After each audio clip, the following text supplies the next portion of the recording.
There is a small cottage right over the water in New England. People call it Cabin D12. It is a rustic nook with a wood-burning stove, two narrow beds, and a tiny breakfast corner. From the porch, you get a stunning view of the lake, and behind the cottage sits the resort it belongs to, a place that pampers guests with good food and lively evening events. In short, it is perfect. However, Cabin D12 hides a dark secret, and because of it, I, along with many others, will never stay there. On a mild Valentine's afternoon in 1998, a married couple named Alex and Nora Voss walked hand in hand toward their car. They had just dropped their 8-year-old daughter at a neighbor's house in their suburban town in the Northeast, and now the whole weekend was theirs, and they were excited because a big trip was planned. Nora did not actually know what they were going to do, since Alex had organized everything and kept the details under wraps. He wanted a surprise. For weeks, Nora watched him make frequent calls, clearly arranging something, but he would hush his voice or hang up before she could get close enough to hear. After those secret calls, Nora often saw Alex jotting things into his journal, presumably related to the plan. The only clue he gave was a short instruction: bring something nice. They got in the car, Alex behind the wheel, Nora in the passenger seat. As soon as the engine started, she turned to him smiling. "Are you going to tell me where we are going or keep torturing me?" Alex grinned. "Nope, it is a surprise." Nora sighed dramatically and leaned back, pretending to be annoyed, but inside she was thrilled. It felt wonderful that he had put so much effort into something meant to make her happy. More than that, she felt he was trying for their marriage, and that felt new because lately things had been rocky. By then they had been married 9 years and were very different people. Alex was a homebody, quiet, withdrawn. Nora was the opposite, social, outward, bright. Their contrast had pulled them together when they first met. Nora, in her early 20s, had just left college, and her relationships had been whirlwind starts followed by sudden exits that left her hurt. Alex was different. Tall, almost 6'6", a former football player, physically imposing, yet gentle, attentive, respectful. Nora quickly realized she was with someone who truly valued her. She became pregnant soon after Alex proposed. She said yes without hesitation. They were truly in love. Marriage steadied her. She returned to college, finished her degree, and became a surgical tech, while Alex proved to be a devoted father and stayed home with their baby so that Nora could work. It always amused Nora to see huge Alex cradling a tiny infant in the doorway, their child looking like a toy in his arms. But over the past year, she had watched him change. From a shy but functioning person, he had turned into someone who barely went out at all. He refused to go anywhere with her, avoided conversations, kept away from friends and family, sat in the basement or in front of the TV. He was obviously depressed, and his isolation was suffocating Nora. She told him he needed therapy, offered to go together. He refused. Around New Year's, she felt done.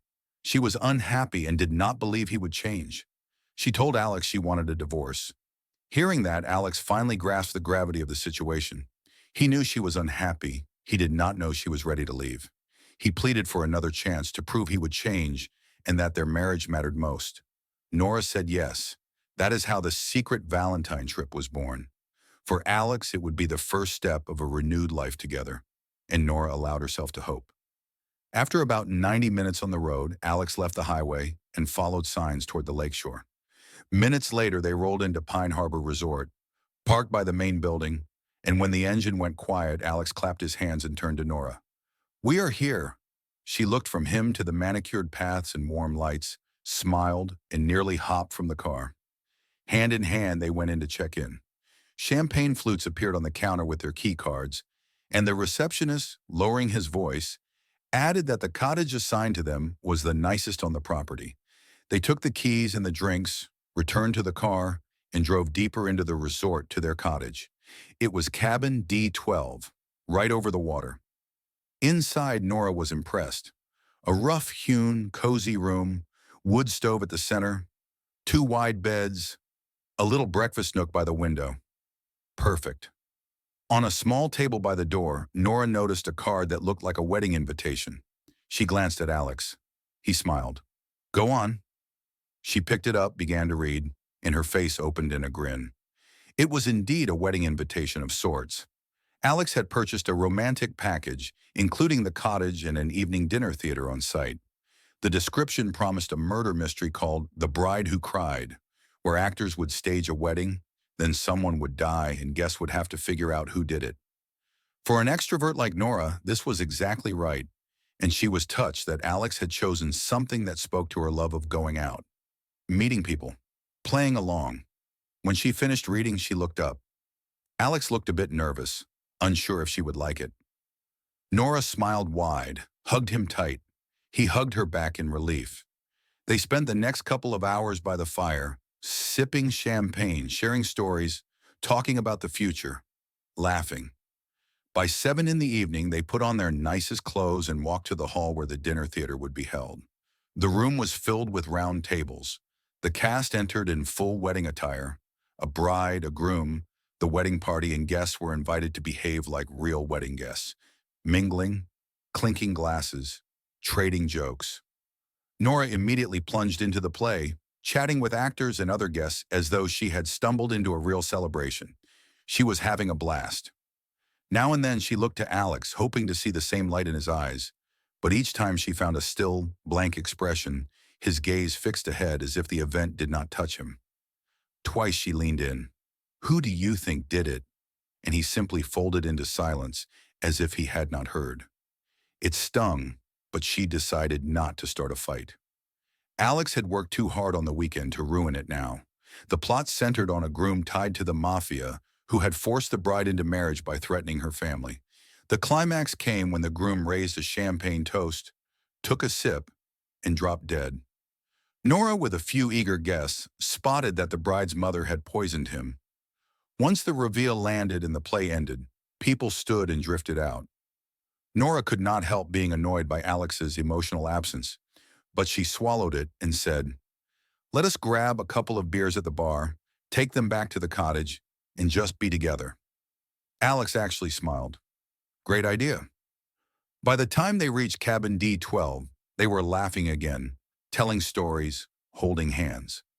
Inside, Alex set the bottles on the table, and Nora said she would slip into something comfortable and disappeared into the bedroom, closing the door.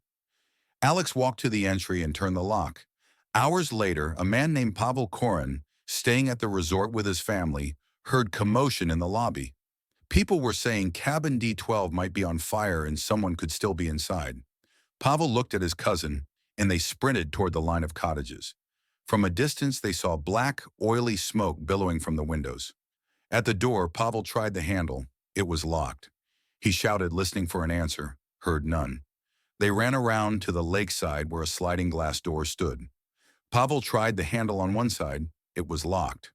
His cousin yelled that he would fetch a fire extinguisher and took off.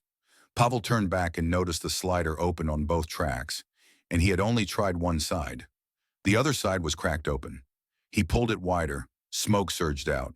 He dropped to the floor where a slim pocket of air remained, peered inside, and in the center of the bedroom saw a pair of feet, someone sprawled on the ground. He yelled that he was coming, slid the door further, and belly crawled into the room, coughing hard. He reached the person, grabbed an ankle, shook it, no response. The fire grew, the smoke thickened, panic pressed in. He clamped onto the leg and dragged. Inch by inch, he hauled the body to the threshold, stopped at the raised track he could not clear alone. His cousin appeared with the extinguisher, and together they pulled the person out. Only then did Pavel see the face, or what was left of it, and understand that the person was gone. All those secret calls and journal entries really were about preparing something special for Nora. But as police later said, he was not the only one with a plan for that weekend. Back in the cottage after the show, Nora came out of the bedroom in something alluring, smiled and told Alex to get in bed. She would join him in a moment. He relaxed, thinking his plan to reconnect was working. He lay down. Nora went to her bag, took something out, came back, pulled a syringe, and drove it into him before he could react. She injected succinylcholine, available to her as a surgical tech. The drug relaxes muscles during surgery, but in a high dose it stops breathing. It acts almost instantly, so Alex would have seen his wife's hand with the syringe, felt the sting, and then his body would have dissolved into paralysis while his mind stayed clear. He lay there, trapped, watching as she set the syringe aside, picked up lighter fluid, and calmly poured it over his face and chest. One of the last images he likely saw before his lungs failed was his wife striking a match and lighting him on fire. After setting the fire, Nora slipped out the sliding door to the water, pulled it almost closed, left a crack, and walked to the lobby, where she put on a show, crying that their cottage was burning and her husband might still be inside. Pavel heard her and ran, then dragged Alex's body out of the smoke. Nora never intended to give Alex another chance. She was already involved with a much younger Marine and had checked out of the marriage. While Alex told friends and family he was going to make a huge effort to save the relationship, Nora told her circle plainly that she wanted to get rid of her husband. No one took her literally. When the news broke that Alex had died in the fire and Nora had not, people hurried to tell police what they had heard before. Nora was convicted of murdering her husband and sentenced to life in prison. It later emerged why Alex had been so secretive planning the trip. He wanted not just a nice weekend, but a tender recreation of their first date, threading in everything Nora loved. He called her friends and relatives to learn her favorite little things and wove them into the plan. In his journal, he wrote not only logistics, but lines about how much he loved her, how excited he was for their future, what he hoped they would build. He truly believed reconciliation was ahead, but that belief was his alone. If you like the story, make sure you subscribe. Otherwise, we will not see each other again.